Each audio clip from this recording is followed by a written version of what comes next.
प्यारे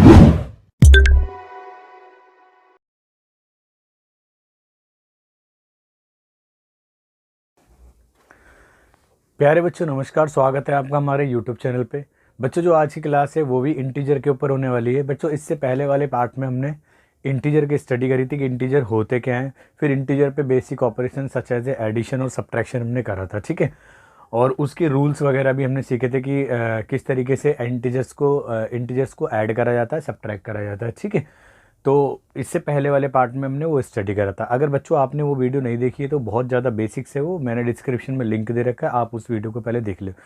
आज के लेक्चर के अंदर हम क्या करेंगे बेटा, आज हम मल्टीप्लिकेशन के बारे में पढ़ेंगे कि इंटीजर की मल्टीप्लिकेशन कैसे करी जाती है। आपने अर्लियर क्लासेस के अंदर क्या कहते हैं, नेचुरल नंबर और होल नंबर की मल्टीप्लिकेशन पढ़ रखी है, लेकिन इंटीजर्स क्या होते हैं बेटा, जिसके अंदर हमारे दोनों पॉजिटिव नंबर और नेगेटिव नंबर आ जाते हैं। तो इस तरह के नंबरों के इंटीजर्स की जो मल्टीप्लाई करनी है, ठीक है, तो वो कैसे करेंगे, तो उनके रूल होते हैं। चलिए हम पढ़ते हैं, लेकिन उससे पहले हम एक छोटा सा टॉपिक कवर करते हैं जिसे कहते हैं इवन ऑड नंबर, ठीक है बेटा, इवन एंड ऑड नंबर, ठीक है बेटा। ऑड नंबर हिंदी में इन्हें कहा जाता है बेटा सम या विषम, सम व विषम संख्या, सम व विषम संख्या, ठीक है। तो ये काफ़ी काम के हैं और इंटीजर्स की मल्टीप्लिकेशन में हमारी हेल्प भी करेंगे, ठीक है। तो बेटा इवन नंबर का मतलब क्या होता है बेटा, ठीक है।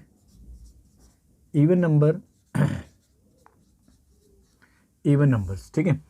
इवन नंबर्स क्या होते हैं बेटा, इवन नंबर उन्हें कहा जाता है जो 2 से कम्प्लीटली डिविजिबल होते हैं, ठीक है। यानी जैसे 2 की टेबल में 2, 4, 6, 8 एंड सो ऑन इस तरीके से आते रहते हैं। यानी the numbers which are completely divisible by 2, यानी जिनको अगर 2 से डिवाइड करा जाए तो वो कम्प्लीटली डिविजिबल है। कम्प्लीटली डिविजिबल का मतलब होता है बेटा कि डिवाइड करने पे 2 से रिमाइंडर क्या ऑब्टेंड होगा हमारे पास में, 0। तो ऐसे नंबर को हम क्या कहेंगे बेटा, इवन नंबर्स कहेंगे। तो मैं डेफिनेशन लिख देता हूँ बेटा यहाँ पे, the numbers which are completely divisible, इसको थोड़ा सही कर देते हैं, completely divisible by 2, यहाँ लिख देता हूँ बेटा, that is when divided by 2 remainder is obtained 0। तो जो रिमाइंडर प्राप्त हुआ होगा वो क्या होगा बेटा, वो 0 हुआ होगा, ठीक है। अब इसके एग्जाम्पल देख लो बेटा, जैसे ये हो गया हमारे 2 हो गया, 4 हो गया, 6 हो गया, 8 हो गया, 10 हो गया, 12 हो गया एंड सो ऑन, ठीक है। आप किसी भी नंबर को अगर आप यहाँ पे, जैसे ये सो ऑन का साइन है, ठीक है, आप किसी भी नंबर को आप यहाँ पे डिवाइड करके देखो, जैसे मान लेते हैं हम 8 को ही डिवाइड कर रहे हैं 2 से, तो 2 4 टाइम में जाएगा यानी 8 हो जाएगा और रिमाइंडर कितना आएगा, 0। आप किसी भी रैंडम नंबर को यूज़ कर सकते हो, जैसे अगर मैंने 12 को करा, ठीक है, तो 12 6 टाइम जाएगा तो भी रिमाइंडर कितना आ रहा है, 0, ठीक है। तो इस तरह के नंबरों को हम क्या कहेंगे, जैसे आगे 14 आएगा, 16 आएगा और आगे तक चलते रहेंगे, ठीक है। तो इस तरह के नंबर जो 2 से कम्प्लीटली डिविजिबल होते हैं उन्हें हम क्या कहते हैं बेटा, इवन नंबर्स कहते हैं, ठीक है। अब एक बात है कि अगर हमारे पास में कोई बड़ा नंबर होगा, है ना, अभी तो हमने क्या करा, ये छोटे नंबर थे तो हमने डिवाइड करके पता कर लिया कि ये इवन या ऑड है। बट अगर हमारे पास में बहुत ज़्यादा बड़े नंबर दे दिए जाए, जैसे 10,500 कुछ दे दिया जाए, है ना, और 1,03,000, 6, 11, 15, 16 इस तरीके से दे दिया है, तो हम कैसे आइडेंटिफाई करेंगे कि वो इवन है या ऑड है। तो उसके लिए बेटा आइडेंटिफिकेशन होती है, मैं बता देता हूँ आपको आइडेंटिफिकेशन देख लो भाई, आइडेंटिफिकेशन का मतलब है बेटा पहचान हम कैसे करेंगे कि इवन है या ऑड है। तो बस क्या करना है बेटा, आपको किसी भी नंबर की लास्ट डिजिट को देखना है, यानी जो यूनिट प्लेस पे होती है ना डिजिट, उसको देखना है। अगर वो हमारी आइदर, मैं लिख देता हूँ, ठीक है, द लास्ट डिजिट, जो लास्ट डिजिट है यानी जिसे हम यूनिट प्लेस डिजिट भी बोलेंगे, यूनिट प्लेस डिजिट है, वो जो होगी बेटा वो होगी हमारी, या तो होगी हमारी 0 हो सकती है, 2, 4, 6 और 8। अगर ये डिजिट है लास्ट में तो वो हमारे क्या होंगे बेटा, इवन नंबर्स होंगे। ठीक है, आप इसके एग्जाम्पल में देखो बेटा, जैसे उदाहरण के लिए मैं आपको बता देता हूँ कि आपके पास में नंबर है 8, 9, 0 और फिर ये आपके पास में 6 और 9 फिर 0। तो सिर्फ हमें लास्ट डिजिट देखनी है। अगर लास्ट डिजिट हमारी इसमें से है 0, 2, 4, 6, 8 में से, तो हाँ ये इवन नंबर है। ठीक है, सिमिलरली आप देखोगे मान लो ये है हमारा 4, 0, 9, 2, 6, तो पीछे 6 आ रहा है, तो 6 भी लाई करता है इसके अंदर, तो ये भी इवन नंबर है। ठीक है, पीछे 8 आ रहा है, तो ये भी इवन नंबर है। ठीक है, और देखो बेटा लास्ट में 4 आ रहा है, इवन नंबर है। ठीक है, और बहुत सारे इस तरीके के नंबर, यानी जहाँ पे हमारा ये लिखो, एक 2 का एग्जाम्पल दे देता हूँ, और ये 2 आ रहा है लास्ट में, तो ये सब हमारे इवन नंबर्स हैं। ठीक है, यानी जिनके अंत में क्या हो रहा है, इनमें से कोई भी डिजिट आएगी तो आपको डिवाइड करने की ज़रूरत नहीं है, बस आप लास्ट डिजिट देखोगे और आप उसको मतलब कह सकते हो आसानी से कि वो इवन है या, ठीक है, या नहीं है। ठीक है, अब ऑड नंबर क्या होते हैं बेटा, ऑड नंबर जिन्हें हम हिंदी में विषम संख्या भी कहते हैं। ठीक है बेटा, ऑड नंबर्स क्या होते हैं, यानी जो इवन होते हैं वो कम्प्लीटली डिविजिबल होते हैं 2 से, लेकिन ये कम्प्लीटली डिविजिबल नहीं होंगे। मतलब अगर हम इन्हें डिवाइड करेंगे 2 से तो रिजल्ट में मतलब जो रिमाइंडर है वो हमारा कभी भी 0 नहीं आएगा। ठीक है,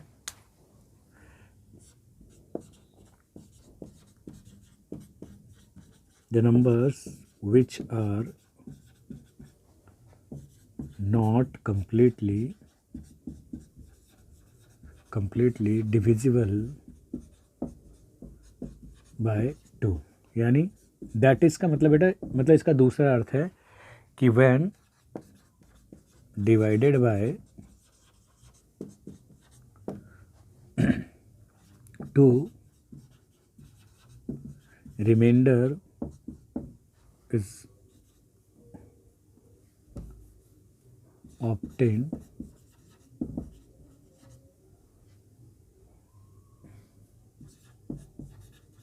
अदर देन 0, यानी 0 के अलावा वो कोई और भी रिमाइंडर आएगा पर 0 नहीं आएगा। ठीक है, 1 ही आएगा मोस्ट ऑफ द केसेस में अगर हम 2 से डिवाइड करते हैं। तो जैसे इसमें आ गया बेटा हमारा 1 आ गया, और आपका 3 आ गया, और आपका 5 आ गया, आपका 7 आ गया, और आपका 9, 11, 13 और आपका 15, 17 एंड सो ऑन, इस तरीके से जाएंगे। आप किसी भी नंबर को यहाँ से डिवाइड करके देखो, मान लो हम इसमें से किसी भी रैंडम को 13 को यूज़ कर लेते हैं, यानी 13 और 2 से डिवाइड करेंगे तो 2 6, यानी 12 टाइम 6 टाइम जाएगा तो 12 आ जाएगा, और रिमाइंडर 1, तो ये 0 के बराबर नहीं आया ना। ठीक है, तो इस तरीके से, यानी जहाँ पे, और देखो आप 17 को डिवाइड करके देख लो, 17 को 2 से डिवाइड करेंगे तो आपका आ जाएगा, फिर 1 आ गया, तो ये रिमाइंडर 0 थोड़ी आया हमारा। ठीक है, कंप्लीट डिविजिबल का मतलब होता है बेटा कि डिवाइड करने में रिमाइंडर 0 आ जाए। चाहे किसी भी नंबर का कंप्लीट डिविजिबल है तो उसका मतलब होता है कि उसको डिवाइड करने पे रिमाइंडर टोटल क्या आ जाएगा, 0 ही आएगा, तो हम कहेंगे वो कंप्लीट डिविजिबल है। लेकिन यहाँ हम 2 से डिवाइड कर रहे हैं, रिमाइंडर 0 नहीं आ रहा है, इसका मतलब ये 2 से कोई भी नंबर कंप्लीटली डिविजिबल नहीं है, तो ऐसे नंबर को हम ऑड नंबर्स बोलेंगे। ठीक है, तो ये इवन नंबर्स हो गए जो 2 से डिविजिबल होंगे और रिमाइंडर ऑब्टेन 0 होगा। और व्हेन डिवाइडेड बाय 2, अगर जो the number which are not completely divisible by 2, यानी जो 2 से पूरी तरीके से डिविजिबल नहीं है, उन्हें हम ऑड नंबर कहेंगे, और जो रिमाइंडर होगा 2 से डिवाइड करने पे वो अदर देन आएगा 0। ठीक है, मतलब 0 के अलावा आएगा। तो आप इसे नोट करो, फिर मैं आपको मल्टीप्लिकेशन सिखाता हूँ, इंटीजर की मल्टीप्लिकेशन कैसे करते हैं और फिर उसके रूल्स वगैरह कैसे हैं। ठीक है, चलिए बेटा नोट कीजिए।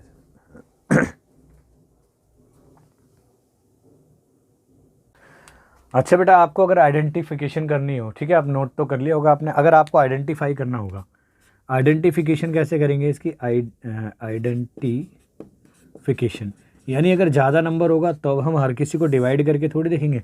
तो सिमिलरली जैसे इस तरह की आइडेंटिफिकेशन थी हमारी इवन नंबर की, ऑड नंबर के भी लास्ट डिजिट क्या होगी बेटा, द लास्ट डिजिट को बेटा हम क्या कहेंगे, यूनिट प्लेस डिजिट कहेंगे, यूनिट प्लेस डिजिट। ठीक है बेटा, वो क्या हो सकती है, हो सकता है 1 हो, 3 हो, 5 हो, 7 हो, 9 हो। इनमें से अगर कोई भी डिजिट अगर हमारी लास्ट में आ रही है तो वो ऑड नंबर होगा। जैसे यहाँ आप देख लो इसके एग्जांपल, ठीक है, 7 8 9 1, पीछे 1 आ रहा है तो ये ऑड नंबर है। ठीक है, ये 3 आ रहा है तो ये भी ऑड नंबर है, 9 आ रहा है ये भी ऑड नंबर है। ठीक है, और जैसे 6 5 3 9 5 आ रहा है तो ये भी हमारा ऑड नंबर है। तो आप और बहुत सारे देख सकते हो, जितने भी हमें डिवाइड करने की कोई ज़रूरत है नहीं, वह लास्ट से देख लो कि अगर लास्ट में ऑड नंबर आ रहा है यानी इनमें से कोई भी डिजिट आ रही है तो वो हमारा क्या है, ऑड नंबर है। ठीक है, अब इसको नोट करो बेटा। ठीक है, फिर मैं आपको मल्टीप्लिकेशन बताता हूँ। ठीक है, चलिए बेटा,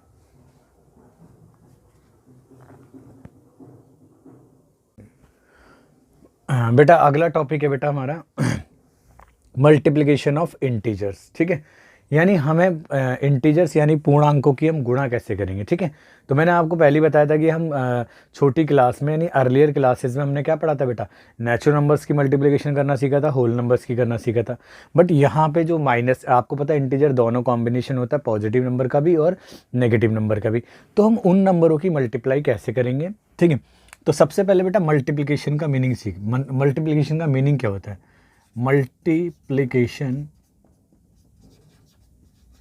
means repeated addition, repeated addition.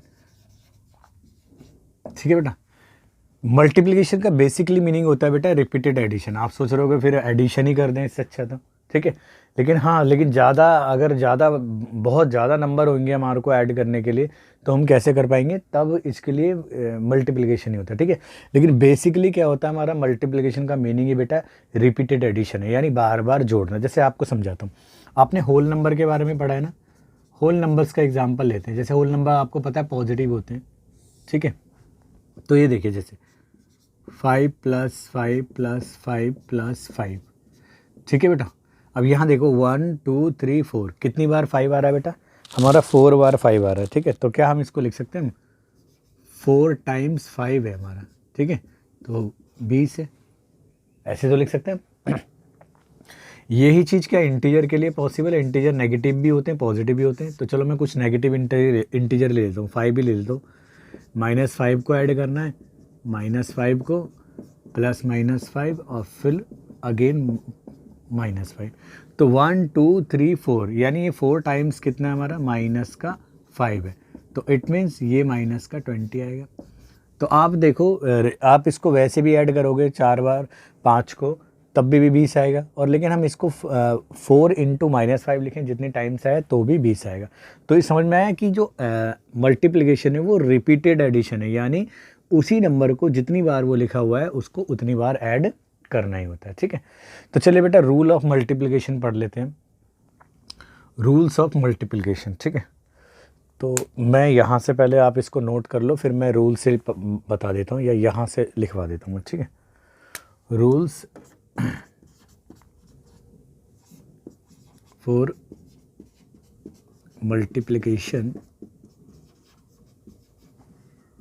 Of integers. ठीक है ना, जैसे हमने इंटीजर्स के एडिशन सब्ट्रैक्शन के लिए रूल पढ़े थे, इसी तरीके से मल्टीप्लिकेशन के रूल पढ़ेंगे हम। ठीक है, तो सबसे पहला रूल नंबर 1 है बेटा, देखो रूल नंबर 1 है कि अगर हम, ये तो आप छोटी सी क्लास से ही पढ़ते आ रहे, पॉजिटिव नंबर की अगर हम मल्टीप्लाई कर रहे हैं किसी दूसरे पॉजिटिव नंबर से, ठीक है, तो जो रिजल्ट मतलब जो आएगा बेटा, आंसर आएगा आपका वो भी पॉजिटिव आएगा।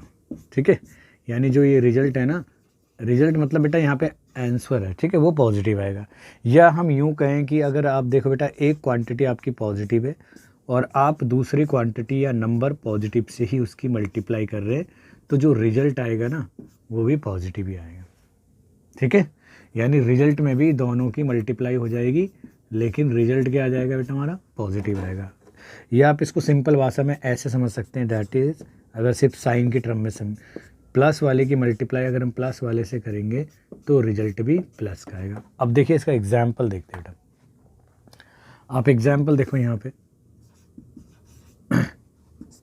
एग्जाम्पल 1, जैसे 4 मल्टीप्लाई बाय आपका 5 है, तो 4 भी अगर आगे कुछ नहीं है तो उसके प्लस माना जाता है। मैंने आपको बोला था कि 4 भी प्लस का 5 भी प्लस का, क्योंकि दोनों के आगे माइनस का साइन है ही नहीं और इन दोनों के बीच में मल्टीप्लाई रहती है, तो प्लस यानी पहला नंबर जो हमारा पॉजिटिव है और दूसरा नंबर भी पॉजिटिव है, तो रिजल्ट कितना आएगा प्लस का 20। बट मैंने आपको बताया था, ठीक है, कि इक्वल के बाद प्लस का साइन लगाओ या मत लगाओ एक ही बात है, ठीक है।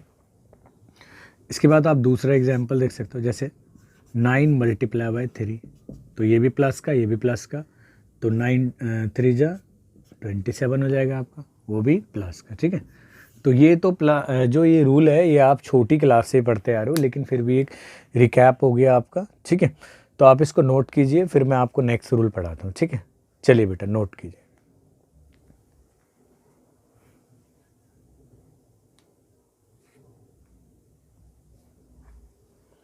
चलिए बेटा हो गया। चलिए अब हम नेक्स्ट रूल पढ़ते हैं बेटा मल्टीप्लिकेशन का, ठीक है, कि लेकिन अब तक तो प्लस में था, तब हमने बड़ी सिंपल तरीके से कर दिया उसे, ठीक है।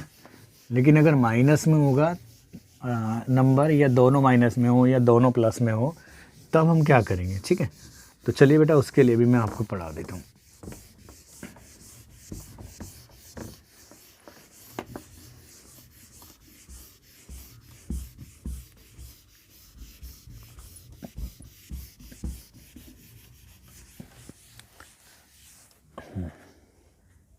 चलिए बेटा सेकंड रूल देखिएगा आप, ठीक है।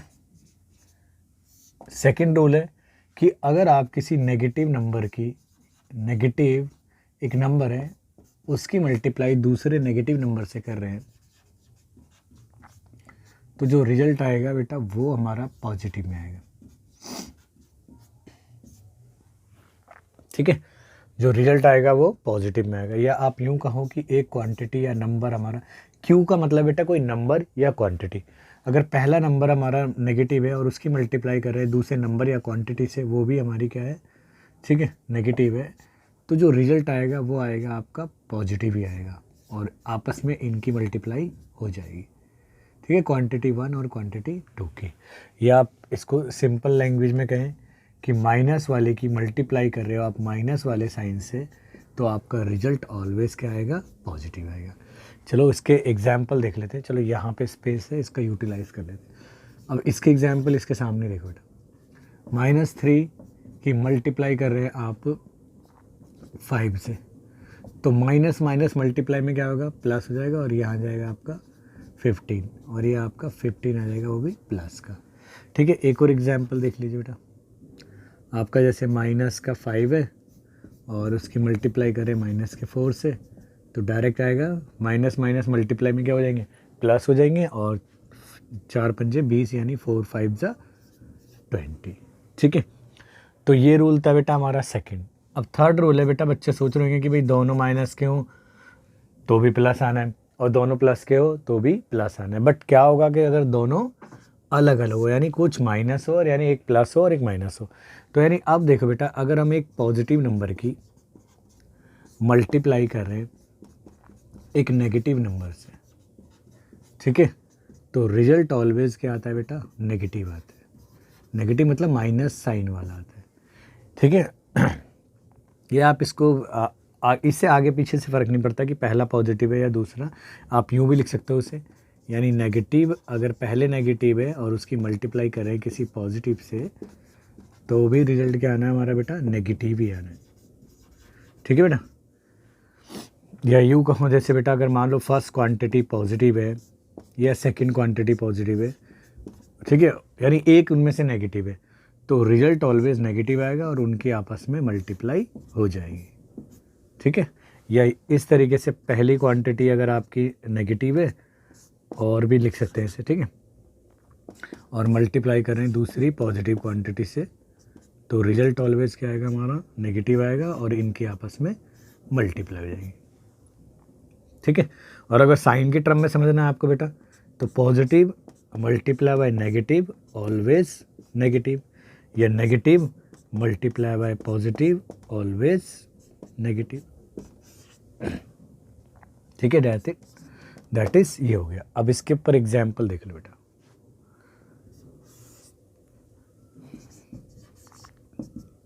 जैसे बेटा -7 मल्टीप्लाई बाय 2 है,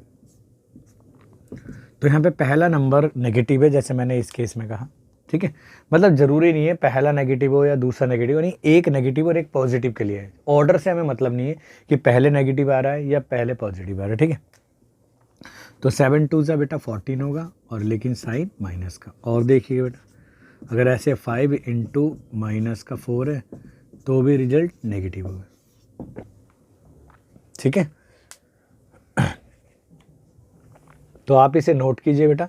ये रूल नंबर सेकंड था, जिसमें हम दोनों नेगेटिव हो तो भी रिजल्ट पॉजिटिव, लेकिन जब एक नेगेटिव हो और एक पॉजिटिव हो तो रिजल्ट ऑलवेज क्या आएगा, नेगेटिव आएगा। ठीक है, तो आप इसे नोट कीजिए, फिर मैं आपको एक नेक्स्ट रूल कराता हूँ बेटा। ठीक है, चलिए।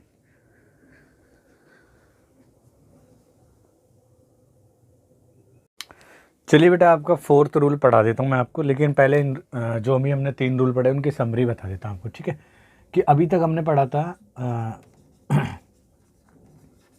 समरी क्या आती है बेटा, कि अगर हम पॉजिटिव की मल्टीप्लाई हम पॉजिटिव से कर रहे थे तो रिजल्ट पॉजिटिव ही आ रहा था, और अगर हम नेगेटिव की मल्टीप्लाई भी नेगेटिव नंबर से कर रहे थे तो भी रिजल्ट क्या आ रहा था, पॉजिटिव आ रहा था। लेकिन एक नेगेटिव और एक पॉजिटिव की मल्टीप्लाई कर रहे थे तो नेगेटिव हो, चाहे वो इस रूल को ऐसे भी कहा जा सकता है, चाहे पहले वाला पॉजिटिव हो और दूसरे वाला नेगेटिव हो तो वो भी नेगेटिव आ रहा था, है ना।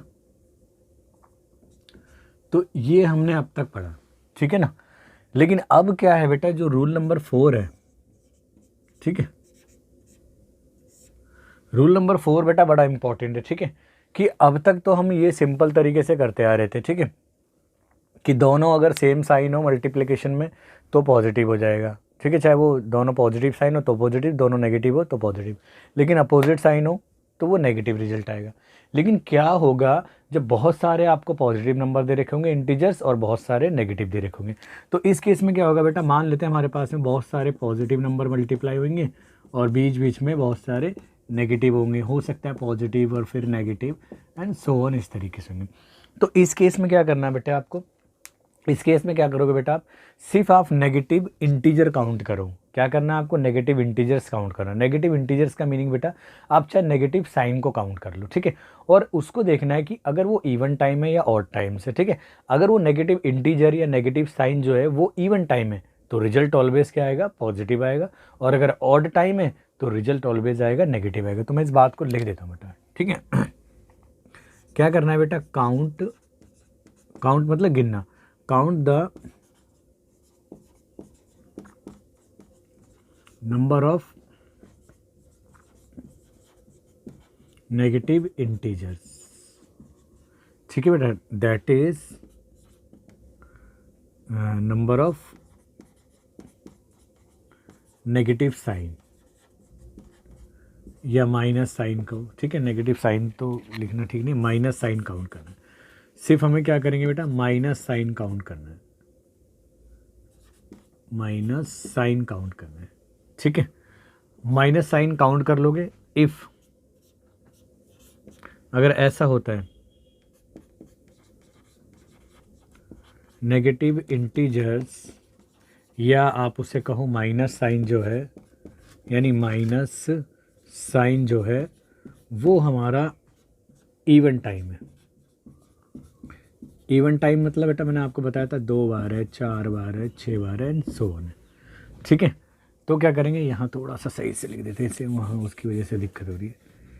Even times. ठीक है, इवन टाइम्स का मतलब हो गया बेटा या तो 2 बार है, 4 बार है एंड सो ऑन है। तो जो रिजल्ट आएगा ना बेटा, जो आप रिजल्ट लिखोगे, रिजल्ट ऑलवेज हम पॉजिटिव लिखेंगे। ठीक है, तो पहली बात इसको ध्यान रख लेना। ठीक है, जैसे कि आपको मैं एग्जाम्पल से समझा देता हूँ। ठीक है, जैसे देखो, -2 इंटू -3 इंटू -4 इंटू -5 और मान लेते हैं 1 है। ठीक है, अब आप देखो बेटा क्या आ रहा है। ठीक है, कि यहाँ पे आप नेगेटिव इंटीजर कितने हैं 1 2 3 4 और 4 आपको पता है इवन टाइम है, तो रिजल्ट इसका पॉजिटिव आना चाहिए। अब कैसे पॉजिटिव आएगा, अब देखो आप बेसिकली इन रिजल्ट पे जाओ, माइनस माइनस एक पेयर में पॉजिटिव होते हैं, तो देखो माइनस माइनस एक पेयर में पॉजिटिव, फिर ये माइनस माइनस पॉजिटिव, तो वो तो ऑलवेज वो तो पॉजिटिव ही है, तो सारे पॉजिटिव होंगे तो रिजल्ट तो पॉजिटिव आएगा। यानी क्या होता है इवन टाइम में हर एक का पेयर बन जाता है, तो आपको पता है हर एक पेयर में 2 नेगेटिव साइन मिलकर एक पॉजिटिव बना देगा। तो इसलिए हम इसको इतना दिमाग में ना रखते हुए हम एक साथ ही याद रख लेंगे कि भाई अगर इवन टाइम से हमारे माइनस के साइन या माइनस इंटीजर तो रिजल्ट हमेशा पॉजिटिव आएगा, ठीक है।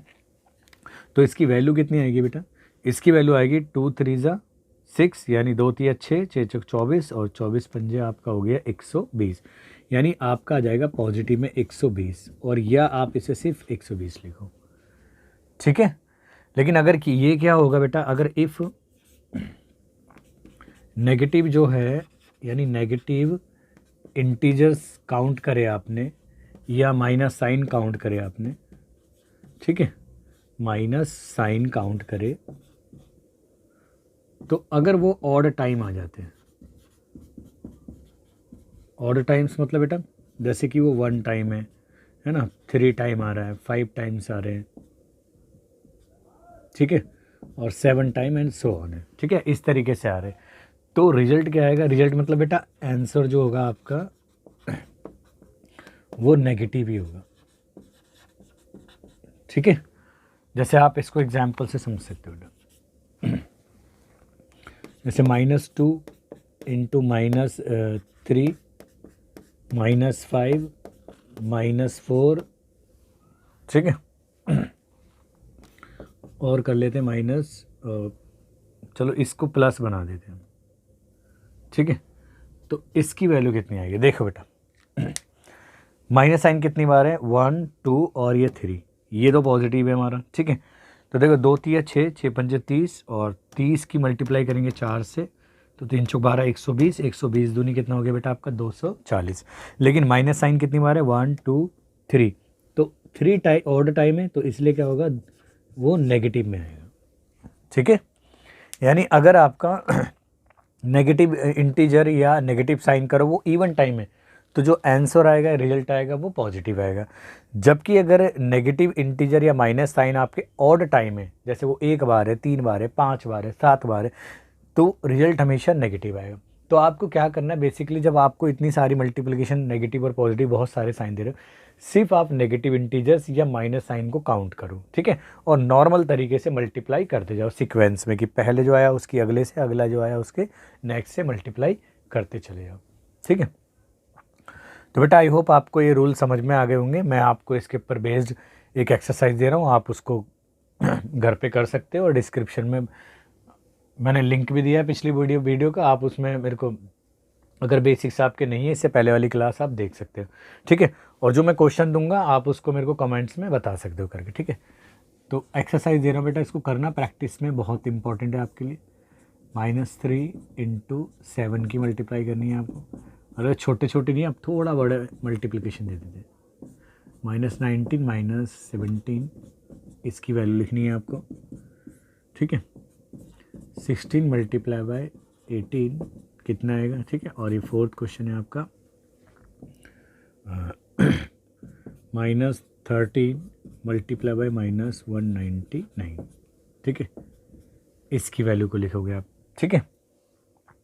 अच्छा, और एक आध इस बड़े वाले क्वेश्चनों में से दे देते हैं बेटा, -3 इंटू -5 इंटू -7 इंटू 2, इसकी वैल्यू लिखनी है आपको। और ये लास्ट क्वेश्चन आप देखो, 7 इंटू -3 इंटू -5 इंटू 4 इंटू -2, इसकी वैल्यू लिख के लेके आनी है, ठीक है। तो आप इसको क्वेश्चन को कर सकते हो, ठीक है। तो चलिए बेटा इसको नोट कीजिए, फिर मैं आपको मल्टीप्लिकेशन की प्रॉपर्टी पढ़ाता हूँ, और नोट कीजिए बेटा सब।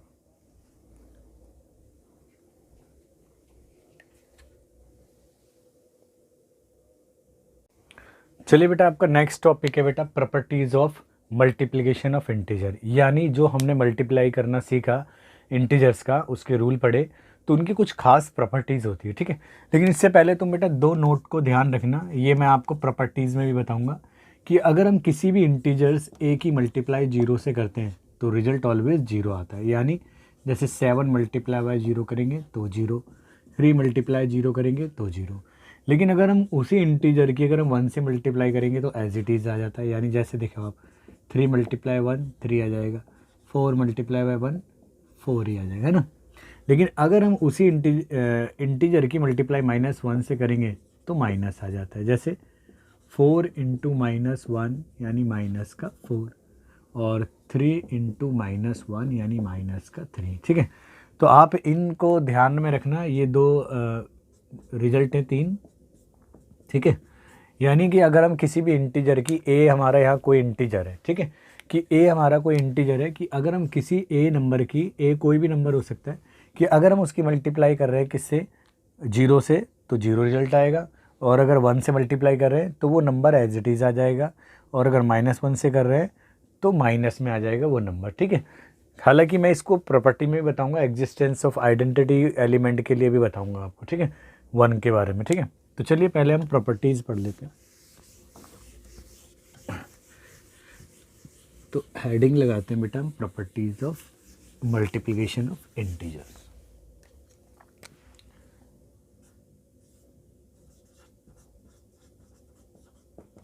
Properties of multiplication of integers. ठीक है ना, 5 से प्रॉपर्टी होती हैं, कई बुकों में हो सकता है बेटा ज़्यादा भी दे रखी हूँ। ठीक है, क्योंकि कई और भी प्रॉपर्टीज़ होती हैं जिन्हें हम रिजल्ट के रूप में भी लिखते हैं, तो वो एक सेपरेट प्रॉपर्टी बना के भी दे सकते हैं। तो हर जगह बुकें लगभग ठीक ही होती हैं। ठीक है, तो देखिए बेटा प्रॉपर्टी क्या होती है हमारी। पहली प्रॉपर्टी क्या है हमारी इंटीजर्स की, प्रॉपर्टी 1, यानी हम इसका नाम है बेटा क्लोजर प्रॉपर्टी। ठीक है, आपने इस प्रॉपर्टी का नाम आपने एडिशन में भी पढ़ा होगा। तो बेटा ऑपरेशन चेंज हो रहे हैं, वहाँ एडिशन के लिए क्लोजर प्रॉपर्टी थी, और यहाँ हमें पढ़ना है क्लोजर प्रॉपर्टी किसके लिए पढ़ना है बेटा, मल्टीप्लिकेशन के लिए। ठीक है, अब क्लोजर शब्द का मतलब क्या होता है, अगर आप थोड़ा सा इस चीज़ को दिमाग में रखें ना, तो आपको मल्टीप्लिकेशन, डिवीज़न सब आगे आप जितने भी नंबर पढ़ोगे ना, प्रॉपर्टी का नेम सेम रहेगा लेकिन ऑपरेशन चेंज होंगे, और हो सकता है वो नंबरों का ग्रुप भी चेंज हो। ठीक है, बट मीनिंग सेम रहेगा। क्लोजर का मतलब क्या होता है, जैसे आप एडिशन की बात करो कि हम 2 इंटीजर को ऐड कर रहे थे, तो उनको ऐड करने पे जैसे मैं आपको यहाँ समझा देता हूँ। जैसे आप देखो 7 + 3, भाई आपको पता है ये भी इंटीजर है, ये भी इंटीजर है, तो इन दोनों को ऐड कर रहे थे तो 10 आ रहा है। क्या 10 इंटीजर नहीं है? 10 भी इंटीजर है ना, तो 10 भी इंटीजर है। तो हमने बोला कि ये दोनों के बीच में ऑपरेशन कौन सा था, एडिशन। तो हम कहेंगे कि जो एडिशन है, यानी एडिशन ऑफ इंटीजर क्या फॉलो करता है, मतलब क्लोजर प्रॉपर्टी है इसके अंदर, मतलब क्लोज है अंडर एडिशन। यानी हम कहेंगे कि इन दोनों को जोड़ने पे भी एक इंटीजर ही आ रहा है। तो इस तरह की प्रॉपर्टी को हम क्या कहते हैं, जहाँ पे वो उसी ग्रुप के अंदर एलिमेंट आ जाते हैं, यानी वही नंबर उसी जो ग्रुप होता है उसी में नंबर आ जाते हैं, तो हम कहते हैं कि वो क्लोजर प्रॉपर्टी है उसके अंदर। ठीक है, तो लेकिन ऑपरेशन यहाँ पे मल्टीप्लाई हो जाएगा, तो मल्टीप्लिकेशन भी क्या होता है, क्लोजर होता है। ठीक है, तो हम लिख सकते हैं बेटा मल्टीप्लिकेशन और या इसे कहो बेटा product of 2 integers is always a, ठीक है ना, ऑलवेज एन लिख देता हूँ, एन इंटीजर। ठीक है, यानी अगर हम 2 इंटीजरों की मल्टीप्लाई करेंगे, यानी multiplication of the product of 2 integer is always an integer, that is हम यूँ कह सकते हैं मल्टीप्लिकेशन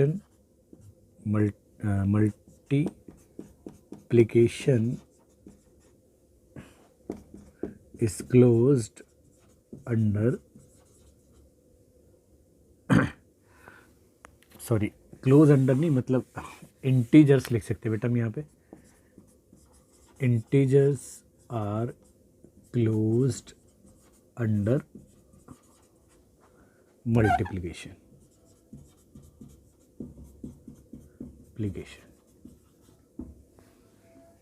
ठीक है, यानी integers are close under multiplication, यानी अगर हम दो इंटीजरों की अगर हम मल्टीप्लाई करते हैं तो वो भी क्या आ जाएगा बेटा, एक नया इंटीजर ही आ जाएगा। ठीक है, तो देखिए कैसे लिखते हैं बेटा इसे, जैसे इफ़, या हम इन जनरल करके लिख सकते हैं इसे, इन जनरल, जनरल का मतलब व्यापक रूप में कोई भी इंटीजर के लिए। ठीक है, फॉर एनी टू इंटीजर्स, मान लेते कोई इंटीजर्स हम ले लेते हैं, एक ए और दूसरा इंटीजर है हमारा बी। ठीक है ना, देन क्या होगा बेटा, इन दोनों की मल्टीप्लाई करें ए बी तो इज एन इंटीजर, तो ये भी क्या होगा, एक इंटीजर ही आएगा। जैसे आप देखो, या वेरीफाई करना है या एग्जाम्पल से समझा देता हूँ आपको। देखो 7 मल्टीप्लाई बाय 3, आपको पता है ये भी एक इंटीजर है ना, 7 इंटीजर है और 3 भी क्या है हमारा, इंटीजर है। तो इन दोनों का जो मल्टीप्लिकेशन आएगा 7 3 जा 21, क्या ये इंटीजर नहीं आया, ये भी तो इंटीजर है बेटा।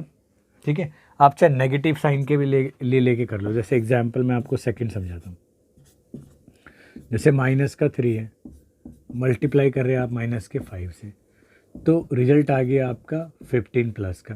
आपको पता है -3 भी एक इंटीजर ही है और -5 भी एक इंटीजर ही है। क्या 15 इंटीजर नहीं है? क्योंकि इंटीजर का मतलब क्या होता है बेटा, जिसके अंदर पॉजिटिव और नेगेटिव दोनों आते हैं। यानी इन दोनों की हमने मल्टीप्लाई भी करी तब भी एक इंटीजर आ गया, तो इसे ही कहा जाता है बेटा क्लोजर प्रॉपर्टी। यानी हम दो इंटीजरों को मल्टीप्लाई करेंगे तो भी रिजल्ट एक इंटीजर ही आएगा। समझ में आ रहा है? बस आप ये ध्यान रखना, क्लोजर का मतलब है अगर हम इंटीजर्स के ऊपर पढ़ रहे हैं, अगर और ऑपरेशन कौन सा है बेटा हमारा, मल्टीप्लिकेशन। यानी दो इंटीजरों को हम मल्टीप्लाई करेंगे तो उनका जो प्रोडक्ट, उनका जो मल्टीप्लिकेशन है वो भी इंटीजर आएगा। तो ऐसी प्रॉपर्टी को हम कहेंगे क्लोजर प्रॉपर्टी। और अगर एडिशन के लिए होती है बात, तो आप दो इंटीजरों को ऐड करेंगे तो जोड़ने पे एक तीसरा इंटीजर ही आ जाएगा, तो उसे कहेंगे कि क्लोजर प्रॉपर्टी ऑफ एडिशन। और मल्टीप्लिकेशन में तो मल्टीप्लाई करके देखेंगे। ठीक है, तो आप इसे नोट कीजिए बेटा। प्रॉपर्टी, क्लोजर प्रॉपर्टी का मतलब क्या है, multiplication product of two integer is always an integer. मैंने बताया ना कि दो इंटीजरों की मल्टीप्लाई करेंगे वो भी एक इंटीजर ही आएगा। ठीक है, यहाँ पे भी आप देखो इंटीजर ही आ रहा है, चाहे वो पॉजिटिव हो या नेगेटिव हो, या कह सकते हैं कि जो integers are close under multiplication. ठीक है, तो जर्नल में मैंने लिख दिया कि दुनिया में अगर कोई भी दो इंटीजर हैं तो अगर ए और बी, तो इन दोनों का जो प्रोडक्ट है ए बी, वो भी क्या होगा बेटा, एक इंटीजर ही होगा। ठीक है, तो चलो बेटा इसको नोट कीजिए आप, मैं नेक्स्ट प्रॉपर्टी करा रहा हूँ। चलिए बेटा, आपकी नेक्स्ट प्रॉपर्टी है जिसका नाम है कम्यूटेटिव प्रॉपर्टी। प्रॉपर्टी नंबर है आपकी सेकेंड। ठीक है बेटा, इसको कहते हैं बेटा कम्यूटेटिविटी। ठीक है, कम्यूटेटिविटी प्रॉपर्टी। अच्छा, इसका जर्नल मीनिंग तो आपको बेटा पता होगा क्या होता है। जर्नल मीनिंग होता है बेटा कम्यूटेटिव प्रॉपर्टी का मतलब होता है कि अगर हम ऑर्डर पे डिपेंड ना होना।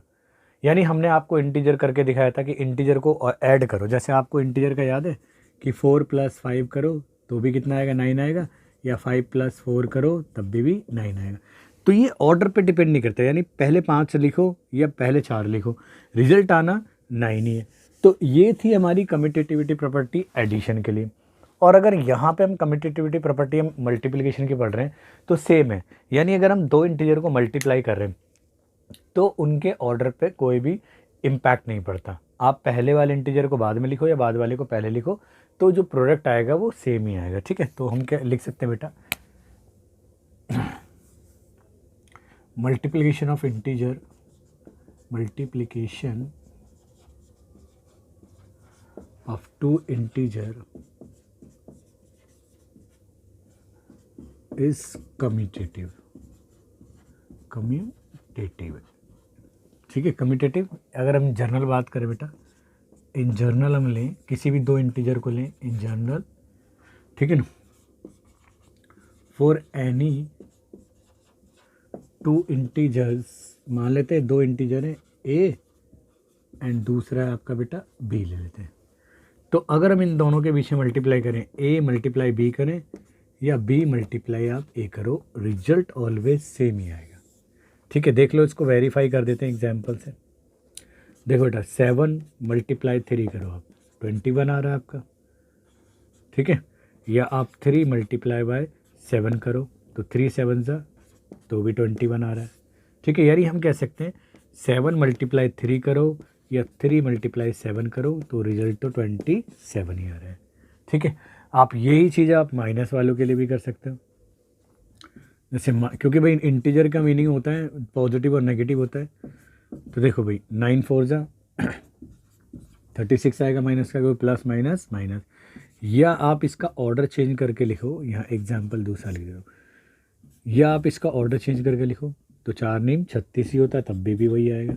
यानी दोनों केस में रिजल्ट सेम आ रहा है ना, तो हम कह सकते हैं बेटा -9 इंटू 4 करो या 4 इंटू -9 करो, रिजल्ट आ रहा है हमारा माइनस का 36।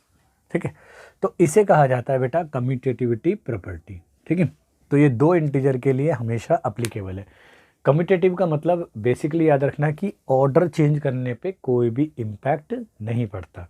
ठीक है, तो चलिए आप इसको नोट कीजिए, फिर मैं आपको नेक्स्ट प्रॉपर्टी पढ़ाता हूँ। ठीक है बेटा, नोट कीजिए। चलिए बेटा, आपकी नेक्स्ट प्रॉपर्टी है प्रॉपर्टी नंबर 3। ठीक है बेटा, प्रॉपर्टी आपकी ये 3rd है। ठीक है, इसे कहते हैं बेटा एसोसिएटिव प्रॉपर्टी। एसोसिएटिव प्रॉपर्टी, ठीक है, एसोसिएटिव प्रॉपर्टी। बेटा एसोसिएटिव का जो जनरल मीनिंग होता है बेटा मैथमेटिक्स के अंदर, ये होता है कि जो ग्रुपिंग होती है ना जो नंबरों की, वो मतलब डिपेंड नहीं करती, मतलब मायने नहीं रखती कि हम ग्रुपिंग इंटीजर्स की कैसे करें। ठीक है, तो मैंने एडिशन के लिए भी एसोसिएटिव प्रॉपर्टी कराई थी कि भाई उसमें दो इंटीजर्स को तीन इंटीजर्स को हम ऐड करते थे तो उसकी ग्रुपिंग से एडिशन पे कोई इफेक्ट नहीं पड़ता। तो हम कह सकते हैं यहाँ पे सिमिलरली कि multiplication of integer is associative. ठीक है, that is for in general, हम बात करें in general for any 3 integer, for any 3, ठीक है, इंटीजर्स, मान लेते हैं ए बी और सी, कोई भी 3 इंटीजर्स हैं। ठीक है, तो अगर हम मल्टीप्लाई करें ए मल्टीप्लाई और ब्रैकेट में बी और सी की ग्रुपिंग करें और फिर जो प्रोडक्ट आए उसकी ए से मल्टीप्लाई करें, या हम क्या करें बेटा ए की बी के साथ मल्टीप्लाई करें ग्रुपिंग करके और जो रिजल्ट आए उसकी सी से कर दें, तो एक ही रिजल्ट आएगा, यानी एक ही तरह का आंसर आएगा। देखो आप इसको वेरीफाई कर सकते हो एग्जाम्पल लेके। मान लेते हैं बेटा, लेट कर लेते हैं 2 3 और 4। ठीक है, ये हमारे क्या है बेटा इंटीजर हैं। चलो मैं इसको माइनस में कर देता हूँ, आप सोचोगे कि ये तो नेगेटिव मैंने यूज़ ही नहीं करा। तो ये हमारे 3 इंटीजर है। तो अब मैं बेटा बात करता हूँ इसकी। देखो पहले मेरे को मल्टीप्लाई करनी है 3 इंटू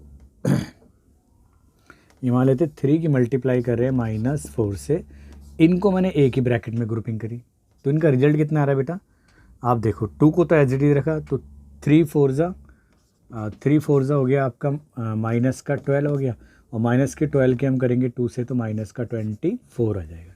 ठीक है, नाउ अब दोबारा देखो इसका ग्रुपिंग अलग अलग तरीके से करते हैं बेटा। अब 2 की मल्टीप्लाई 3 से करते हैं बेटा, और जो रिजल्ट आएगा उसकी मल्टीप्लाई -4 से करेंगे, तो 2 3 जा आपका 6 हो गया, मल्टीप्लाई बाय -4 तो ये आ गया आपका अगेन -24। तो आप देखोगे कि जो आंसर आ रहा है वो सेम आ रहा है। तो यहाँ पे देखो 2 पहला इंटीजर था a और b, यानी यहाँ पे 3 की तरह काम कर रहा है, और जो c था हमारा बेटा वो -4 की तरह काम कर रहा है। तो कहने का मतलब है कोई भी अगर हम 3 इंटीजर्स लें, ठीक है, या इंटीजर्स कितने भी लें, लेकिन हम बेसिकली इसको 3 के लिए जनरलाइज कर रहे हैं, तो हमारा इंटीजर्स की जो मल्टीप्लिकेशन है वो ग्रुपिंग पे डिपेंड नहीं करती। तो हम लिख सकते हैं बेटा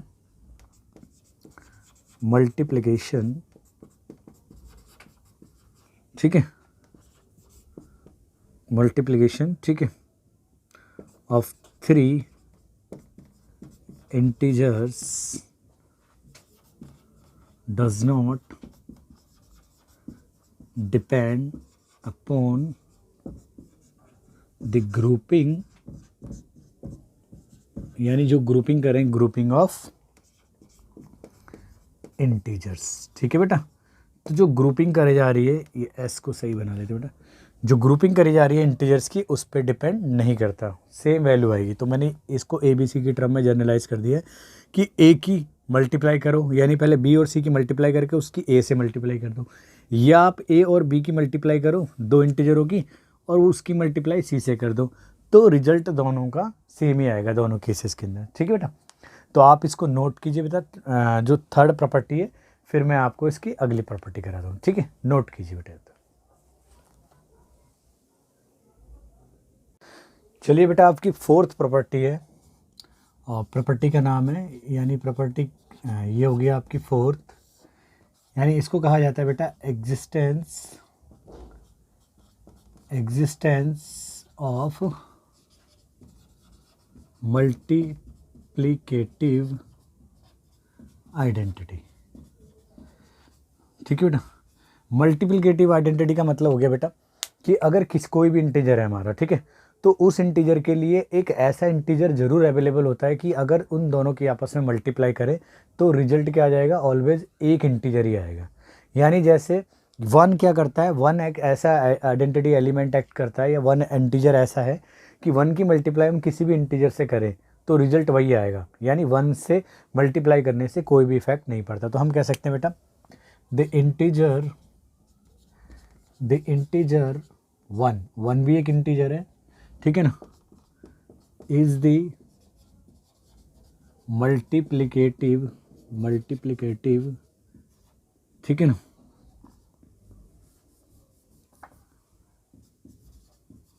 आइडेंटिटी एलिमेंट, ठीक है, फॉर एनी इंटीजर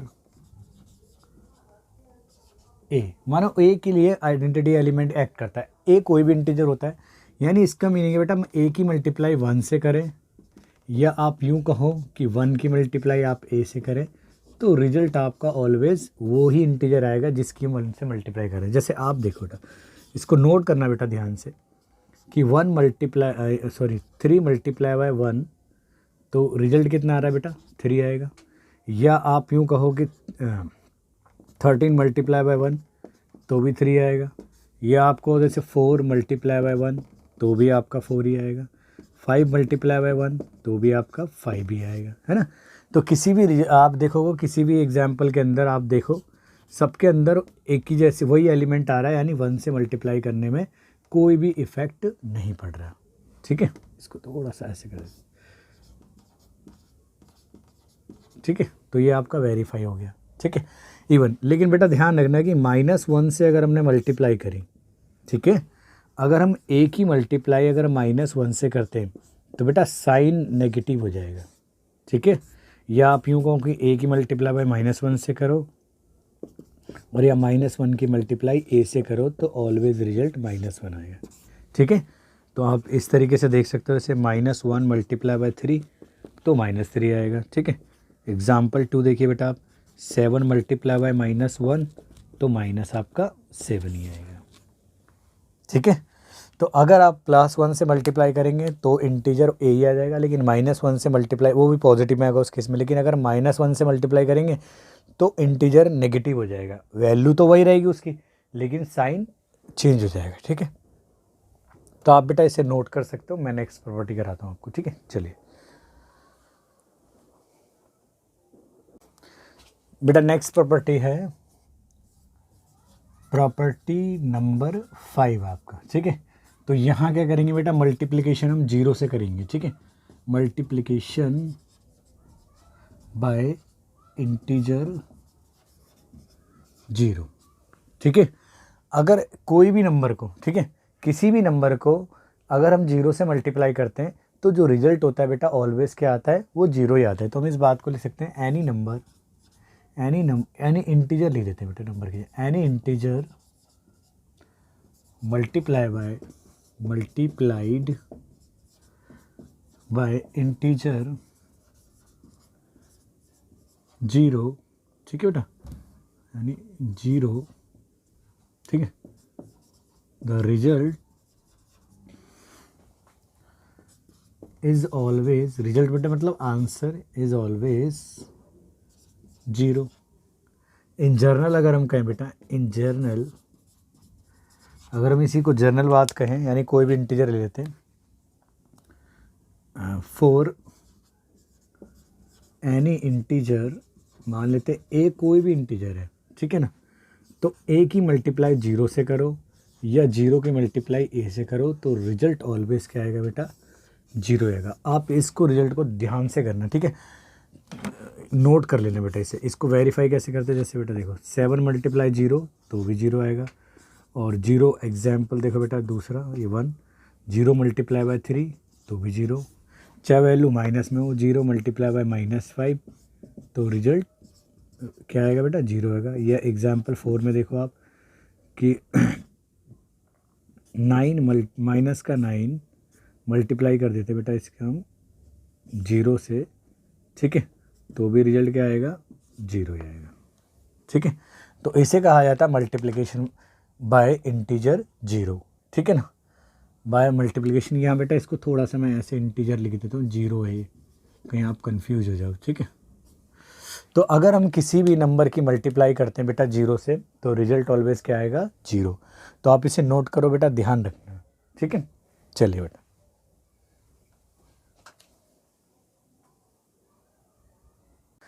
चलिए बेटा आपकी नेक्स्ट प्रॉपर्टी है, यानी प्रॉपर्टी नंबर 6, ठीक है बेटा। इसे कहा जाता है बेटा डिस्ट्रीब्यूटिव प्रॉपर्टी, ठीक है बेटा। हम इसे 2 केस में पढ़ सकते हैं, एडिशन के लिए, यानी उसे बोलेंगे हम डिस्ट्रीब्यूटिविटी, ठीक है ना, ऑफ मल्टीप्लिकेशन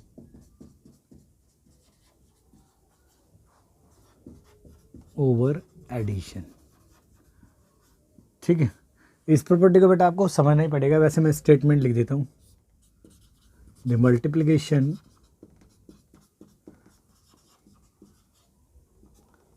ठीक है, multiplication of integers is distributive over their addition, ठीक है बेटा। इसका मतलब है इन जर्नल कहा जाए बेटा, इन जर्नल फॉर एनी 3 इंटीजर की बात करें, फॉर एनी 3 इंटीजर ले लेते हैं बेटा, कोई भी मान लेते हैं, 3 इंटीजर्स हैं, ए है, एक बी है और एक सी है। तो ये कहता है बेटा देखो इसका मीनिंग क्या है, देखो तो ए की मल्टीप्लाई करें हम, ब्रैकेट में मान लेते हैं बी प्लस सी है, तो बेटा इसका मीनिंग क्या है, जैसे ए की मल्टीप्लाई हम क्या कर सकते हैं, इसको एक्सपेंड करके, यानी ए मल्टीप्लाई बाय बी कर सकते हैं, और ये प्लस का साइन है यानी एडिशन का साइन है, तो ए मल्टीप्लाई बाय सी भी कर सकते हैं, ठीक है ना। तो हमने ये कहाँ से करा है बेटा, लेफ्ट हैंड साइड से करा है, ठीक है ना, लेफ्ट से करा है। अगर हम ऐसे भी कर सकते हैं इसे, बी प्लस सी है और हम यहाँ से मल्टीप्लाई करें ए की, तो इसका मतलब बेटा ए की मल्टीप्लाई इधर भी होगी और ए की मल्टीप्लाई इधर भी होगी, ऐसी जैसे ए की मल्टीप्लाई दोनों से हो रही थी ना, तो सेम हम लिख सकते हैं, यानी बी मल्टीप्लाई बाय आपका ए प्लस का साइन बीच वाला ये आ गया, आपका सी मल्टीप्लाई बाय ए, ठीक है। इसे कहा जाता है बेटा। आप किसी भी इंटीजर को लेके इस बात को वेरीफाई कर सकते हैं, जैसे एग्जाम्पल के लिए हम बात करते हैं, लेट 2 और चलो 3 और हम 4 की बात करते हैं, ठीक है बेटा। तो ये हमारे इंटीजर्स हैं और इंटीजर्स हैं जो हमने कंसीडर करें। तो आप देखोगे बेटा जैसे 2 है, 2 मल्टीप्लाई बाय 3 प्लस 4 करके देखते हैं बेटा, ठीक है।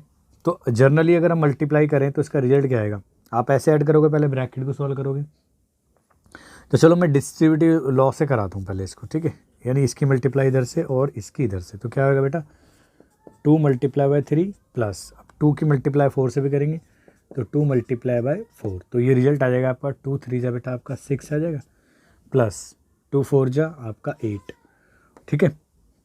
तो इन दोनों को ऐड करेंगे, 6 और 8 कितने हो गए बेटा आपका 14 हो गए।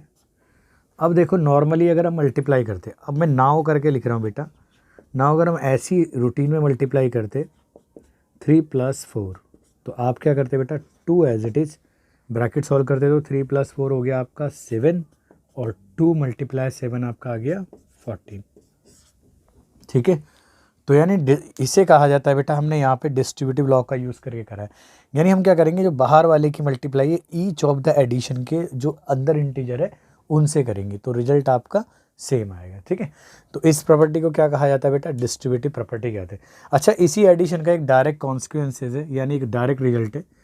डायरेक्ट रिजल्ट, अगर माइनस की जगह प्लस साइन होगा तब क्या करेंगे बेटा, तब भी सेम ही होगा। ठीक है, डायरेक्ट रिजल्ट कैसे, ठीक है ना, for 3 integer A B C, तो हम बेटा इसको ऐसे भी लिख सकते हैं। ठीक है ना, यहाँ देखो, वी हैव ए मल्टीप्लाई करा जा रहा है आपको बी माइनस सी। ठीक है, तो क्या करेंगे बेटा, पहले बी की मल्टीप्लाई, ए की मल्टीप्लाई बी से, फिर ए की मल्टीप्लाई सी से, यानी ये आ जाएगा आपका ए मल्टीप्लाई बाय बी। अब यहाँ माइनस माइनस साइन है प्लस की जगह, तो क्या करेंगे, माइनस ही रहेगा, तो ए मल्टीप्लाई बाय सी। ठीक है बेटा, तो आप भी इसको एग्जाम्पल से समझ सकते हो। लेट ये 2, 3 और 4 है, इंटीजर्स हैं, आर इंटीजर्स है बेटा। ठीक है, तो देखिए बेटा 2 × 3 - 4 करें बेटा, तो क्या आ जाएगा बेटा आपका, देखो 2 एज इट इज़, 3 में से 4 गए तो आपका -1, और मैंने -1 अभी सिखाया मल्टीप्लाई करना इससे पहले वाली प्रॉपर्टी में, 2 प्रॉपर्टी पहले। ठीक है, तो ये आ जाएगा आपका -2। ठीक है, और अगर हम ये तो डायरेक्ट करा, लेकिन अगर मैं इसको उसके डिस्ट्रीब्यूटिव प्रॉपर्टी के अकॉर्डिंग करूँ तो क्या आएगा बेटा,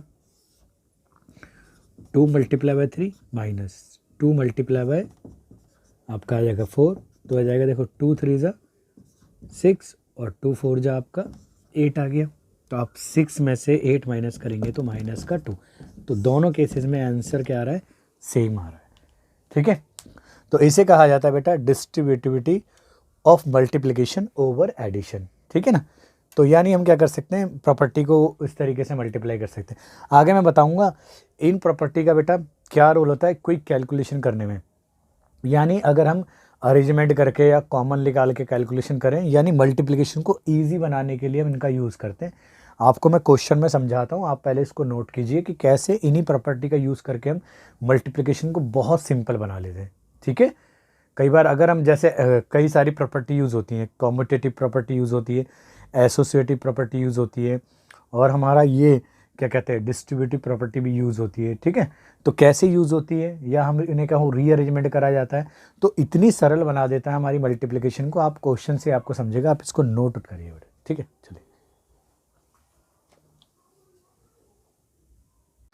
चलिए बेटा, अब सबसे इम्पॉर्टेंट टॉपिक है, यानी हमने अब तक तो प्रॉपर्टी को पढ़ा, अब रियल उसमें लाइफ में कैसे मल्टीप्लिकेशन को ईजियर बनाएंगे। तो मैं यहाँ लिख देता हूँ बेटा, मेकिंग मल्टीप्लिकेशन ईजियर। ठीक है बेटा, आप अगर बुक में करोगे क्वेश्चंस को, बुक के क्वेश्चंस को करोगे तो क्वेश्चन मतलब कई तरीके से ऑर्डर में नहीं दे रखे, लेकिन हम मल्टीप्लिकेशन ईजियर कैसे कर सकते हैं उनका, तो कई सारे तरीके, या तो रीअरेंजमेंट कर दो नंबरों का, रीअरेंजमेंट ऑफ इंटीजर। ठीक है, यानी इंटीजर्स का आप बेटा रीअरेंजमेंट कर सकते हो। ठीक है, या कह सकते हो आप यूज़ कर सकते हो किसका, कम्यूटेटिविटी प्रॉपर्टी का। ठीक है ना, प्रॉपर्टी का यूज़ कर सकते हो, यानी ऑर्डर 2 इंटीजर के लिए डिपेंड नहीं करता। या अगर 2 से ज़्यादा इंटीजर है तो बेटा हम ग्रुपिंग कर सकते हैं अलग अलग, तो हम एसोसिएटिविटी प्रॉपर्टी का यूज़ कर सकते हैं। ठीक है, और आपकी जो सरल भाषा में इनको कहा जाता है तो कह सकते हैं बेटा हम टेकिंग कॉमन, यानी हम इन तरीके से हम मल्टीप्लिकेशन को बेटा ईजी बना सकते हैं। ठीक है, तो देखिए मेरा क्वेश्चन स्टार्ट करते हैं। क्वेश्चन है आपका, मान लेते हैं find the product given below. ठीक है, यानी यहाँ पे मैं आपको कुछ क्वेश्चन दे रहा हूँ। चलिए मान लेते हैं पहला क्वेश्चन है नेगेटिव ले लेते हैं, -25 की मल्टीप्लाई करनी है आपको 49 से, और फिर उसकी मल्टीप्लाई करनी है 4 से। चलो दूसरा क्वेश्चन दे रहा हूँ बेटा आपका, -9 कि मल्टीप्लाई करनी है आपको 30 से और फिर उसकी मल्टीप्लाई करनी है मान लो -45 से। ठीक है, मैंने जानबूझ के दिया है, एक जगह इवन साइन आ जाएगा और एक जगह ऑड टाइम साइन आ जाएगा। तो इनको कैसे करेंगे बेटा हम? ठीक है, तो देखो इसको सॉल्यूशन कराते हैं। सॉल्यूशन देखो बेटा, यहाँ देखो, ठीक है, सॉल्यूशन करते हैं बेटा। पहला है हमारा, तो यहाँ लिख देते हैं बेटा वी हैव, हमारे पास में डायरेक्टली क्या है बेटा आपका है -25 है। ठीक है, और क्या है यहाँ देखिए आप 49 एंड 4 है, 49 × 4 है। ठीक है, आपको पता है सिंपली कि अगर हम जिन नंबरों के पीछे जीरोज आता है ना, जीरोज आती हैं, तो हम उनकी मल्टीप्लिकेशन सिर्फ उस जीरो को छोड़ के जो नंबर या जो डिजिट्स होती है उससे मल्टीप्लाई करते हैं, तो रिजल्ट सिंपल आता है। अगर आप क्या करोगे, इस तरीके से मल्टीप्लाई करोगे, 25 की मल्टीप्लाई 49 से करोगे, 49 की मल्टीप्लाई 4 से करोगे, तो आपको काफ़ी ज़्यादा क्या होगा, लेंदी हो जाएगा क्वेश्चन। लेकिन अगर मैंने बताया कि एसोसिएटिव प्रॉपर्टी का मतलब होता है कि हम ग्रुपिंग कैसे भी कर सकते हैं, है ना, किसी भी नंबर को 2 को आगे रख सकते हैं, उसकी मल्टीप्लाई 3rd से कर सकते हैं, या बाद के 2 नंबरों को एक साइड रख के और फिर उसकी फर्स्ट वाले से मल्टीप्लाई कर दें। तो जो भी आपको आसान लग रहा है, देखो मेरे को यहाँ से आसान लग रहा है कि इन दोनों को पहले मल्टीप्लाई करा जाए, तो हम इसको लिखेंगे बेटा, अरेंज कर दिया हमने दोबारा, 25 की मल्टीप्लाई 4 से करेंगे और जो भी रिजल्ट आएगा उसकी 49 से। तो देखो बेटा, आप 25 की टेबल पढ़ेंगे हम 4 टाइम्स, 25 की टेबल 4 टाइम पढ़ेंगे, तो 25 1 ज़ा 25, 25 2 ज़ा कितना हो जाएगा 50, और 25 3 ज़ा 75, और 25 4 ज़ा 100, यानी 25 चौके आपका आ गया 100 आ गया, और वो भी माइनस का बेटा। ठीक है, और ये आपका 49 ऐसे रहेगा। अगर आपको मल्टीप्लाई करनी तो आपको पता है जो डिजिट या नंबर है सिर्फ उसकी उससे ऐसी मल्टीप्लाई हो जाएगी, और जो आएगा आपका रिजल्ट वो 49 और पीछे जितनी जीरो वो ऐसी रहेगी। ठीक है, तो ये देखो कैलकुलेशन इजी हुई ना बेटा। अगर आप इसको ऐसे करते रिजल्ट तो सेम आता, पहले इसकी मल्टीप्लाई इससे और फिर उससे, लेकिन टाइम कंज्यूमिंग हो जाता हो, मतलब आपको ज़्यादा वक्त लगता। ठीक है, नेक्स्ट क्वेश्चन देखिए बेटा, इसका सेम -9 है। ठीक है, तो कभी कभी ऐसा हो जाता है। ठीक है, -9 मल्टीप्लाई बाय आपका 30 है, और जो भी मल्टीप्लाई है -45 है। ठीक है बेटा, अब यहाँ पे तो हमें कोई इजी दिख रहा ही नहीं है, लेकिन फिर भी देखो जीरो वाली टर्म है, तो ये पहले से अरेंज है, तो क्योंकि हमें यहाँ की टेबल पढ़ना सिंपल आती है, तो 9 3 आपका हो गया माइनस का 27 हो गया, जीरो अपनी जगह वैसी।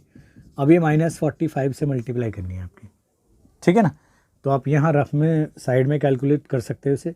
चलो मैं 25 और ये, चलो जीरो हम बाद में लगा देंगे, फिर मैं 27 की मल्टीप्लाई कर देता हूँ 45 से।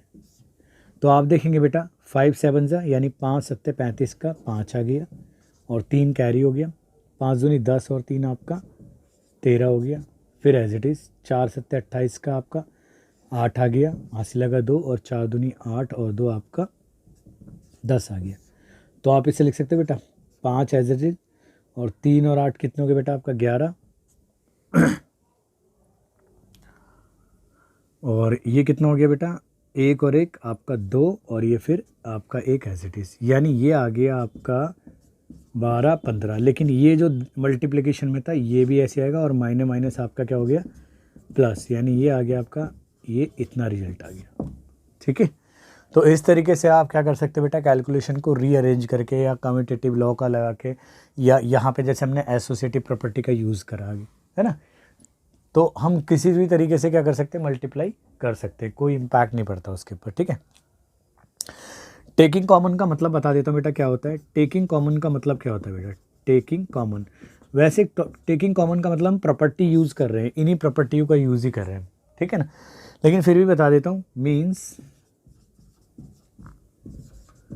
डिवाइडिंग, एक तरीके से हम डिवाइड करेंगे। जैसे आपको मैं एग्जांपल से समझाता हूँ। जैसे आपको पता है कि 8 + 12 आपका बेटा डायरेक्ट है। एग्जांपल देखो, अगर आप डायरेक्ट ऐड करोगे, ये छोटे नंबर हैं इसलिए आपको इजी लगेगा कि भाई हम कॉमन लेके क्यों करें जब डायरेक्ट हो जा रहा है। लेकिन अगर यही नंबर अगर बड़े हो गए तो कैसे करोगे, तब दिक्कत आ जाएगी। तो लेकिन मैं आपको समझाने के लिए छोटे नंबर ले लेता हूँ। तो देखो बेटा 8 और 12 आपका अगर डायरेक्ट करते तो ये आ जाता डायरेक्ट करते 20। ठीक है, लेकिन अब इसको देखो कॉमन लेके, अब बेटा इसको देखो कॉमन लेके कैसे करा हमने। अब इनमें दोनों में ऐसी सबसे बड़ी टेबल सोचो जो दोनों को डिवाइड करती हो। तो 2 भी डिवाइड करती है दोनों को, 4 भी करती है, लेकिन बड़े कौन सा हो गया, बड़ा 4 हो गया। तो 4 को क्या करो बेटा, बाहर निकालो और अब 4 को डिवाइड करो 8 से, कितने टाइम में जाएगा, मतलब 8 को 4 से डिवाइड करो कितने टाइम में जाएगा, तो 4 2 ज़ा 8 यानी 2 यहाँ लिखो प्लस का साइन ऐसी।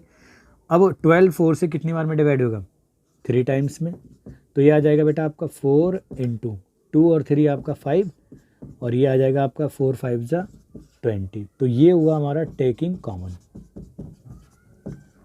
Taking common. लेकिन बच्चे सोच रहे होंगे कि सर इतना तो मैंने कॉमन लेके करा, इससे जल्दी तो ये काम हो गया। लेकिन बेटा अगर ये ही डिजिट या ये ही नंबर क्या हो जाते, ये बहुत ज़्यादा बड़े हो जाते, तब आप इसको एडिशन करने में टाइम लगता। लेकिन कॉमन करने में क्या हो जाता है, जो कैलकुलेशन है वो थोड़ी और सिंप्लीफाई हो जाती है, शॉर्ट हो जाती है। ठीक है, तो बेटा ये इस तरीके से इन प्रॉपर्टी का हम यूज़ कर सकते हैं, रीअरेंजमेंट का, इंटीजर्स का, कम्यूटेटिविटी प्रॉपर्टी का, एसोसिएटिविटी प्रॉपर्टी का, या टेकिंग कॉमन का यूज़ कर सकते हैं ताकि हम कैलकुलेशन को आसान बना सकते हैं। तो ये मैंने आपको क्वेश्चन नंबर 1 में ऐसा करके दिखाया। ठीक है, आप बुक के क्वेश्चन एनसीईआरटी एग्जाम्पलर बुक से क्वेश्चंस कर सकते हो। ठीक है, तो चलिए मैं आपको एक आध दो क्वेश्चन और कराता हूँ, वर्ड प्रॉब्लम वगैरह, और फिर इसको आप नोट कीजिए। ठीक है,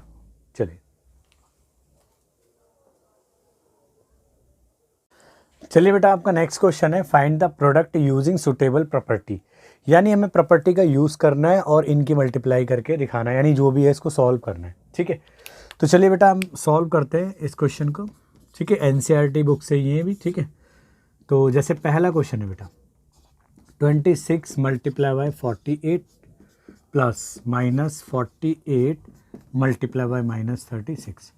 अब देखो बेटा, अगर आप एक तरीका आप यही सोचोगे डायरेक्टली कि भाई मैं इसकी इससे मल्टीप्लाई कर दूं, फिर जो भी आएगा इन दोनों के मल्टीप्लाई करूंगा, उनको ऐड कर दूंगा, तो ऐसा करने में आपको बहुत ज़्यादा टाइम लगेगा। इसलिए मैं आपको कह रहा था टेकिंग कॉमन यूज़ करो, या हम इसको प्रॉपर्टी का यूज़ करते हैं। आपने ये प्रॉपर्टी पढ़ी थी बेटा, मैंने एसोसिएटिव प्रॉपर्टी बताई थी आपको, या सॉरी डिस्ट्रीब्यूटिव प्रॉपर्टी, कि A multiply by B plus सी हो, तो हम इसे ब्रेक कर सकते हैं बेटा ऐसे, ए इंटू बी प्लस ए इंटू सी।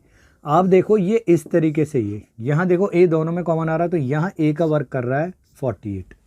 ठीक है, तो हम क्या कर सकते हैं, इस 48 को, या तो तुम आप कहो कि कॉमन बाहर निकाल दिया -48 को, अब ब्रैकेट में क्या बचेगा बेटा, 48 तो 1 टाइम चला गया 48 से, तो यहाँ बचेगा सिर्फ 26, और यहाँ कितना बचेगा, 48 माइनस का तो बाहर आ गया, यहाँ बचेगा माइनस का 36 बचेगा आपका। ठीक है, तो -48 आपका एज इट इज़। अब यहाँ देखो 26 बेटा, प्लस माइनस आपका माइनस होता है, तो अगर आप इसमें से सब्ट्रैक्ट करेंगे, ठीक है, 26 में से 36 या 36 में 26, तो आपका आएगा माइनस का 10, और इसकी आप मल्टीप्लाई करोगे तो माइनस माइनस प्लस, तो ये आ जाएगा आपका इतना सिर्फ।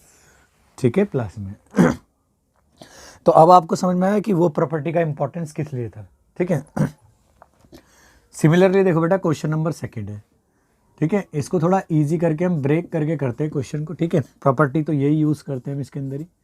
ठीक है, यानी इसी प्रॉपर्टी का यूज़ करेंगे हम इसके अंदर। देखो बेटा, क्या मैं 102 को बेटा ऐसे लिख सकता हूँ, मैं 100 + 2 बिल्कुल लिख सकते हैं, क्योंकि 100 + 2 का मतलब भी 102 ही है ना, क्लियर है ना।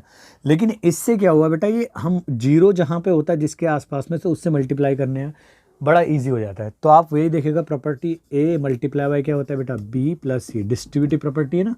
ठीक है, तो इसे कहते हैं ए इंटू बी हो जाता है, प्लस ए इंटू आपका सी हो जाएगा। ठीक है, सेम है जैसे मैंने यहाँ लिखा था ए। ठीक है, तो देखो बेटा 48 की मल्टीप्लाई करेंगे 100 से, तो -41 इंटू आपका आ जाएगा 100 प्लस अगेन -41 इंटू करेंगे 2।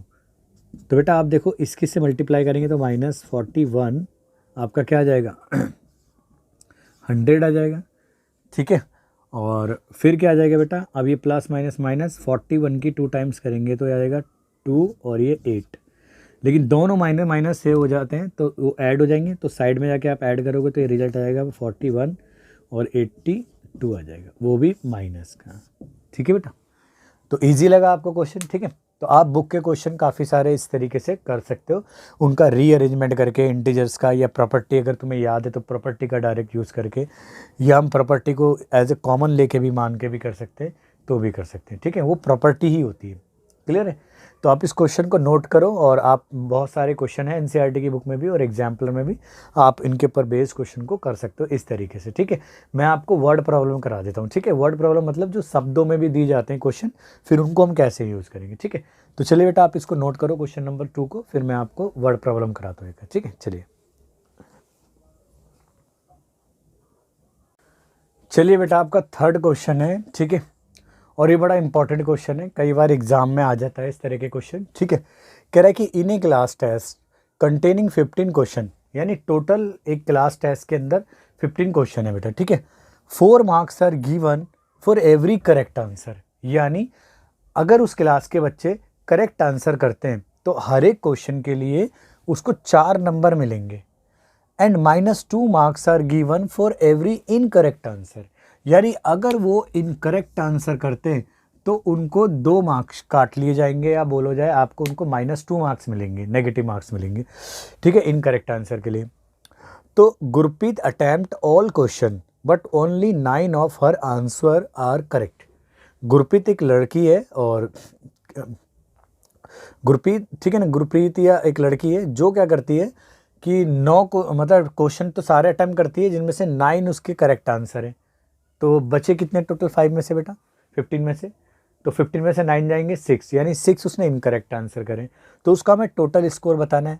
Similarly what is his total score, second कह रहा है वन ऑफ हर फ्रेंड, उसकी एक मित्र है जो ओनली 5 आंसर करेक्ट करती है, जो केवल 5 आंसर करेक्ट करती है, तो उसका स्कोर क्या होगा।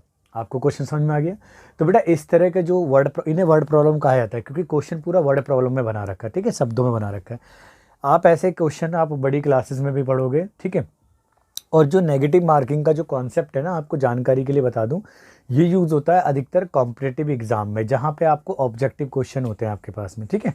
तो आप जब बड़े हो जाओगे या कोई गवर्नमेंट जॉब का कॉम्पिटिटिव एग्ज़ाम अप्लाई करोगे, जैसे एसएससी वगैरह का, ठीक है ना, तो उन तरह के क्वेश्चनों में इस तरह के क्वेश्चन पूछे जाते हैं, ठीक है, जिसमें नेगेटिव मार्किंग होती है, ठीक है। तो चलिए बेटा सॉल्व करते हैं इसको। तो सॉल्यूशन देखिए बेटा, इसका सॉल्यूशन की बात करते हैं पहले के लिए, ठीक है। पहले में हम गुरप्रीत के बारे में निकालते हैं, तो मार्क्स, ठीक है ना, 4 करेक्ट आंसर कितने बेटा, 4 है, ठीक है। गुरप्रीत ने कितने करेक्ट आंसर दिए बेटा, गुरप्रीत ने क्या दिए, उसने टोटल क्वेश्चन अटैम्प्ट करे, लेकिन 9 उसमें से क्या करे, उसने करेक्ट करे, ठीक है ना। तो हम लिख सकते हैं सो, ठीक है ना, मार्क्स 4 9 करेक्ट आंसर्स, ठीक है बेटा। तो 9 करेक्ट आंसर के लिए जैसे एक सिंपल सा लॉजिक है बेटा, एक टॉफ़ी 2 रुपये की है, तो 2 कितने की होगी, 4 की, और 3 कितने की हो बेटा, 6 की। ऐसे ही उसने एक क्वेश्चन पे करेक्ट पे 4 मिल रहे हैं, तो 9 क्वेश्चन पे कितने मिलेंगे उसे। तो आप क्या कर सकते हो बेटा, 4 × 9 यानी उसका 36 हो गया, यानी 36 तो उसके करेक्ट हैं, लेकिन यहाँ नेगेटिव मार्किंग भी है, तो उसने बाकी बचे कितने हुए, रिमेनिंग कितने रहे बेटा, रिमेनिंग इनकरेक्ट कितने हो गए बेटा, यानी रिमेनिंग इनकरेक्ट हो गए बेटा, यानी आपके 15 में से 9 माइनस करेंगे तो वो आ गए आपके कितने हो गए, रिमेनिंग इनकरेक्ट क्या हो गए, या मैं इसको सिर्फ इनकरेक्ट लिख सकता हूँ। इनकरेक्ट कितने करे बेटा उसने, इनकरेक्ट कितने हमारे 5 माइनस यानी 6 आंसर है, ठीक है ना। तो मार्क्स 4 इनकरेक्ट के लिए कितने बेटा, इनकरेक्ट के लिए -2 है, ठीक है बेटा। तो मार्क्स यहाँ मैं 100 लिख दूँ बेटा, शो मार्क्स 4 कितने इनकरेक्ट आंसर करे उसमें, 6 इनकरेक्ट के लिए आंसर उसके हो गए बेटा, यानी आपके हो गए 6 × -2 यानी -12। तो टोटल स्कोर क्या हो गया बेटा, देयरफॉर गुरप्रीत टोटल स्कोर क्या हो जाएगा बेटा, 36 + -12, तो ये आ जाएगा बेटा आपका 24+ का, ठीक है। क्योंकि देखो प्लस माइनस माइनस, तो 36 में से 12 गए तो आपके बचेंगे 24, ठीक है। अब उसकी दूसरे मित्र की बात करते हैं बेटा, ठीक है ना। तो मार्क्स 4, करेक्ट कितने थे बेटा, करेक्ट के लिए 4 है, तो उसने अटेम्प्ट क्या करे, सो मार्क्स लिख सकते हैं बेटा, मार्क्स 4। उसने 5 आंसर ही करेक्ट करे थे, यहाँ है ना 5 आंसर करेक्ट, 5 करेक्ट आंसर के लिए, तो उसके मार्क्स बनेंगे बेटा, यानी 5 × 4 यानी उसके बनेंगे 20, तो पॉजिटिव आंसर है उसके। मार्क्स 4, ठीक है ना, 1 इनकरेक्ट, ठीक है ना, यहाँ 1 लिख सकते हो बेटा, 1 करेक्ट आंसर लिख सकते हो। ऐसे तुम यहाँ पे भी लिख सकते हो, मार्क्स 4 1 करेक्ट आंसर लिख सकते हो, ठीक है, सब जगह लिख सकते हो, ठीक है। ऐसे मार्क्स 4 1 इनकरेक्ट के लिख सकते हैं, ठीक है ना, यहाँ लिख देता हूँ, चलो मैं मार्क्स 4, ठीक है, 1 इनकरेक्ट के लिए, ठीक है। ये नहीं, मार्क्स 4 यहाँ नहीं, सॉरी यहाँ लिखना है, ठीक है, ये लिखना है मार्क्स 4 1 इनकरेक्ट लिखना है, तो इनकरेक्ट थे वो तो इसके, ठीक है, तो 1 इनकरेक्ट के लिए उसका -2 है, ठीक है। ये रब कर देता हूँ बेटा, कहीं कन्फ्यूजन हो जाए, ठीक है। तो मार्क्स 4 1 इनकरेक्ट के लिए कितने हैं, वो है -2, तो उसने इनकरेक्ट अटेम्प्ट कितने करे बेटा, यहाँ लिख देता हूँ मैं, ठीक है ना, मार्क्स 4, अब उसने देखो 5 तो करेक्ट आंसर करे, लेकिन जो गलत आंसर करे वो कितने करेंगे, यानी 15 - 5 कर देंगे, यानी ये हो जाएगा आपका इक्वल टू 10 इनकरेक्ट आंसर के लिए। तो ये हो जाएंगे बेटा 10 और 1 के लिए आ रहा -2, तो ये -2, अरे इसका तो बेटा दोनों पॉजिटिव और नेगेटिव आ रहे हैं, तो टोटल स्कोर तो इसका 0 रहा, तो total score of Gurpreet fan, ठीक है ना,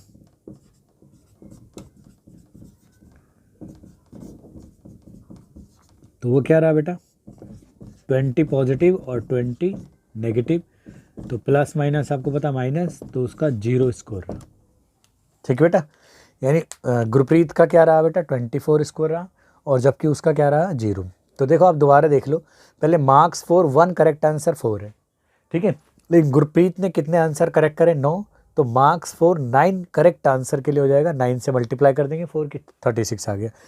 अब इनकरेक्ट आंसर कितने मैंने उसको सब्ट्रैक्ट करके दिखाया, इनकरेक्ट उसके 15 में से, भाई 9 तो सही करे उसने आंसर, तो 15 में से 9 माइनस करेंगे तो 6 उसके इनकरेक्ट आंसर है। तो मार्क्स 4 1 इनकरेक्ट आंसर के लिए -2 है, तो उसने 6 इनकरेक्ट करें, तो 6 इनकरेक्ट के लिए हो गए उसके total marks -12।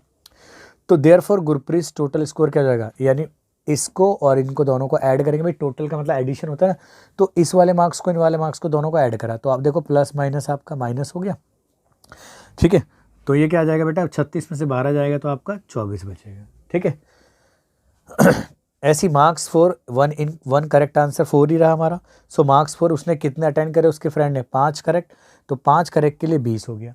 Marks 4 1 incorrect answer के लिए -2 है, लेकिन उसने मार्क्स कितने इनकरेक्ट करे बेटा, मार्क्स 4 15 में से अगर 5 करेक्ट करें तो माइनस कर देंगे तो 10 इनकरेक्ट आ गए, तो 10 इनकरेक्ट के लिए मार्क्स हो जाएंगे उसके 20। तो टोटल स्कोर क्या रहा बेटा उसका, नील यानी 0। तो काफ़ी अच्छा क्वेश्चन था बेटा, आप इसको नोट कीजिए, मैं आपको क्वेश्चन कराता हूँ और एक, ठीक है। चलिए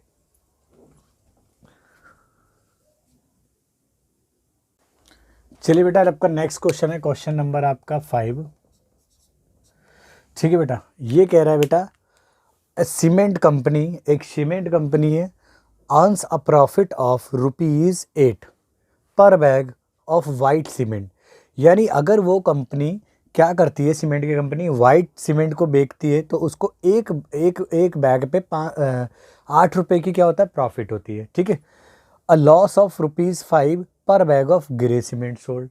अगर वो ग्रे कलर के सीमेंट को बेचती है तो उसको कितने का लॉस होता है बेटा, 5 रुपये का लॉस होता है। तो पहला केस है बेटा, the company sells 3000 bag of white cement, यानी 3000 बैग उसने क्या करे वाइट सीमेंट के सेल करे, तो वाइट सीमेंट पे तो उसको प्रॉफिट है, तो हम देखेंगे टोटल प्रॉफिट कितना है। और white cement and 5000 bags of grey cement in a month, एक महीने में उसने क्या करे 5000 बैग बेचे ग्रे सीमेंट के। तो व्हाट इज़ इट्स प्रॉफिट और लॉस, यानी उसका प्रॉफिट और लॉस क्या होगा, ठीक है बेटा। तो प्रॉफिट और लॉस कैसे फाइंड करेंगे बेटा, हम देखेंगे कि टोटल प्रॉफिट कितना हुआ, फिर देखेंगे टोटल लॉस कितना हुआ, देखेंगे लॉस ज़्यादा है प्रॉफिट ज़्यादा है तो सब्ट्रैक्ट कर देंगे उसमें से जो भी ज़्यादा होगा, तो जिसकी वैल्यू ज़्यादा होगी तो वही हमारा लॉस या प्रॉफिट जो भी होगा, ठीक है। तो सॉल्यूशन देखो बेटा, ये देखो बेटा, तो प्रॉफिट कितना है बेटा पर बैग पे, कितना है प्रॉफिट ऑन 1 वाइट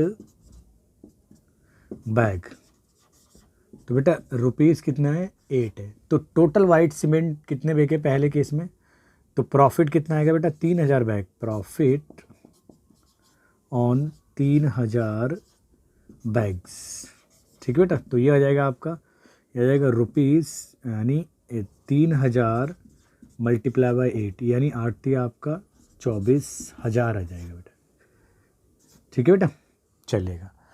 अब लॉस कितना है बेटा, लॉस ठीक है ना ऑन 1 ग्रे बैग, तो उसको लॉस हो रहा है बेटा 5 रुपये का, ठीक है। तो कितने ग्रे बैग उसी मंथ में कितने बेचे बेटा उसने 5000, तो लॉस ऑन 5000 बैग्स, तो कितना आ जाएगा बेटा, यानी रुपीज़ में आएगा 5000 मल्टीप्लाई बाय 5 यानी आपका आएगा 55 यानी आपका 25,000 आ जाएगा, ठीक है। या मैं इसको रुपये को हटा देता हूँ, यानी इतना गया। अब आप देख सकते हैं लॉस ज़्यादा है या प्रॉफिट ज़्यादा है, ऑब्वियसली 1000 रुपये लॉस ज़्यादा है, ठीक है। तो हम क्या देंगे लॉस, तो कंपनी को क्या हुआ, कंपनी हैज़ लॉस, कितना बेटा लॉस, यानी 25,000 में से आप 24,000 सब्ट्रैक्ट कर दो तो आपका रुपीज़ कितना आएगा 1000, यानी उसे 1000 का बेटा लॉस होगा।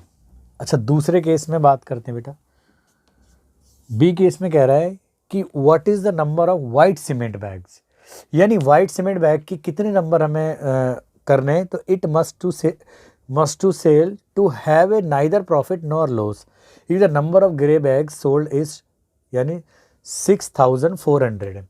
कह रहा है कि ना तो उसे प्रॉफिट हो ना लॉस हो, और अगर उसने ग्रे बैग कितने 6400 बेचे हो, तो यानी हम देखेंगे बेटा लॉस की वैल्यू कितनी आ रही है, तो जितनी लॉस की वैल्यू आएगी पॉजिटिव तो उतनी हमारी नेगेटिव प्रॉफिट होना चाहिए, क्योंकि आपको पता है किसी नंबर को पॉजिटिव और नेगेटिव जितने भी अगर सेम नंबर हैं तो उन दोनों का जो सम होता है वो 0 होता है, तो 0 का मतलब ना तो लॉस ना तो प्रॉफिट। तो हम देखते हैं लॉस कितना हुआ पहले से, तो देखो बेटा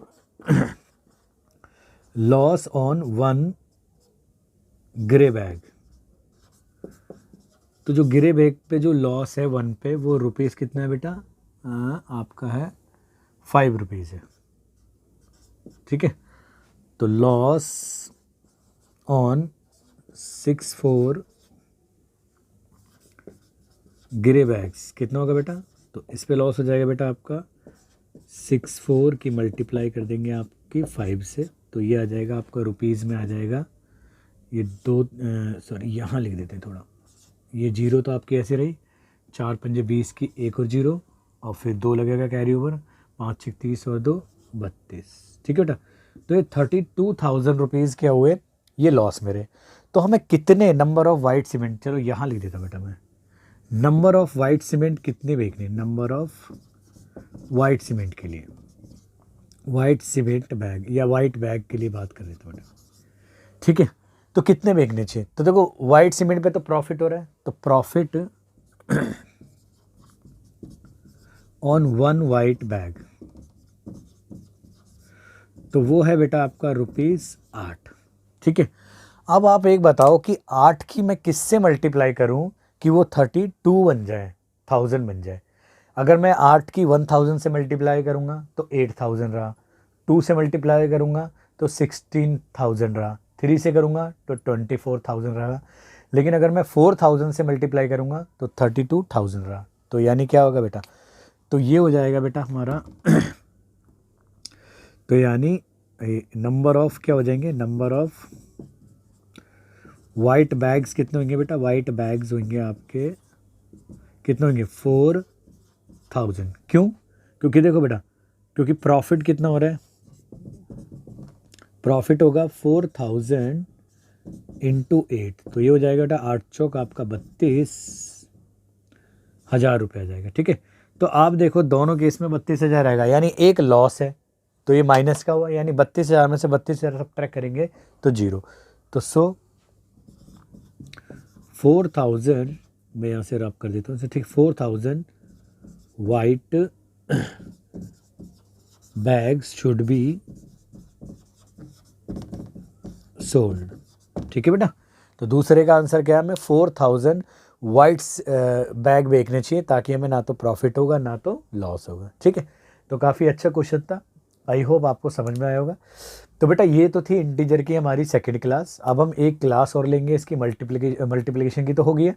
अब हम एक क्लास और लेंगे हम डिवीजन के ऊपर इंटीजर के, फिर ये हमारा चैप्टर फिनिश हो जाएगा, ठीक है। जब तक आप इसको नोट करो, और धन्यवाद आप, ठीक है ना। Thanks for watching this video, और आप हमारे चैनल से बेटा जुड़े रहो ताकि आपको चैप्टर वाइज नोट्स भी मिलते रहें और टाइप बाय टाइप वाइज आपको क्वेश्चन कराते रहें, ठीक है। कॉन्सेप्ट भी आपके क्लियर होते रहेंगे। तो चलिए बेटा नोट करो, मिलते हैं नेक्स्ट वीडियो में, ठीक है।